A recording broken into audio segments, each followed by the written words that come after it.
ನಾನ್ ಸತ್ರೆ ಹೆಂಡತಿಗೇನ್ ಗತಿ ಅಂತ ಹೇಳಿ ಪತ್ನಿಯನ್ನೂ ಕೂಡ ಸಾಯಿಸಿ ಹೋಗಿದ್ದಾರೆ ನಿವೃತ್ತ ಅಧಿಕಾರಿ.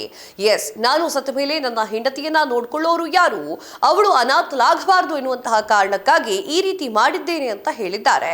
ಹೀಗೊಂದು ವಿಚಿತ್ರ ಹಾಗೂ ಅಪಘಾತಕಾರಿಯ ವಿಚಾರ ನಡೆದಿದೆ.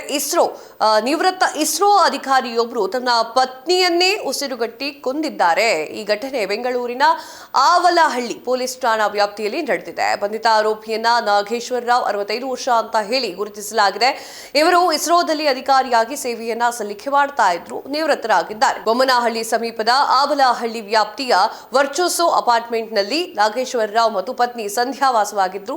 ಬುಧವಾರ ಬೆಳಿಗ್ಗೆ ಮಂಗಳವಾರ ರಾತ್ರಿ ಅಂತ ಕೇಳುತ್ತೇನೆ, ಮನೆಯಲ್ಲಿದ್ದಂತಹ ಟೇಬಲ್ ನಿಂದ ಪತ್ನಿ ಸಂಧ್ಯಾ ಅವಳನ್ನ ಕುತ್ತಿಗೆ ಬಿಗಿದು ನಾಗೇಶ್ವರ ರಾವ್ ಜೀವವನ್ನ ತೆಗೆದಿದ್ದಾರೆ. ಪೊಲೀಸ್ ಪ್ರಾಥಮಿಕ ತನಿಖೆಯಲ್ಲಿ ಆರೋಪಿ ನಾಗೇಶ್ವರ ರಾವ್ ಮಾನಸಿಕ ಖಿನ್ನತೆಗೆ ಒಳಗಾಗಿದ್ರು ಅನ್ನೋದು ಕಂಡು ಬಂದಿದೆ. ನಮಗೆ ವಯಸ್ಸಾಗಿದೆ, ಮಗಳು ಅಮೆರಿಕಾದಲ್ಲಿದ್ದಾರೆ, ಇಲ್ಲಿ ನಮ್ಮನ್ನ ನೋಡಿಕೊಳ್ಳೋರು ಯಾರೂ ಕೂಡ ಇಲ್ಲ, ಸಂಬಂಧಿಗಳು ಇಲ್ಲ, ನಾನು ಸತ್ರೆ ನನ್ನ ಹೆಂಡತಿ ಒಂಟಿ ಆಗ್ತಾಳೆ ಎನ್ನುವಂತಹ ಕಾರಣಕ್ಕಾಗಿ ಅವಳ ಜೀವವನ್ನ ತೆಗೆದಿದ್ದೆ.